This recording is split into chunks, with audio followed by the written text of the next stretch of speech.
বাজার থেকে ফল আনে, ফল, আঙ্গুর, আপেল, কমলা, যাই কিছু আনা হোক, এরকম 40 মিনিট অন্তত পানিতে এই যে লবণ দিয়ে 1 চামচ লবণ দিলাম, লবণ দিয়ে অন্তত 40 মিনিট ভিজায় রাখতে হবে। ভিজায় রাখে, এবার ভিজায় রাখবেন, ভিজায় রাখে তারপরে 40 মিনিট পর এরকম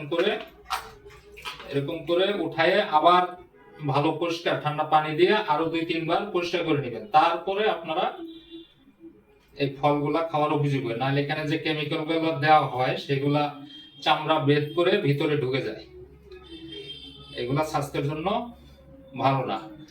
তো শুধু ফল না, আপনারা শাক সবজি যেটা বাজার থেকে আনেন সেটাও আনে, পানিতে অন্তত আধা ঘন্টা 40 মিনিট ভিজিয়ে রাখবেন, ভিজিয়ে রাখে তারপর খাবেন, তাহলে অবশ্যই স্বাস্থ্যের জন্য উপকারী, কোনো সমস্যা হবে না।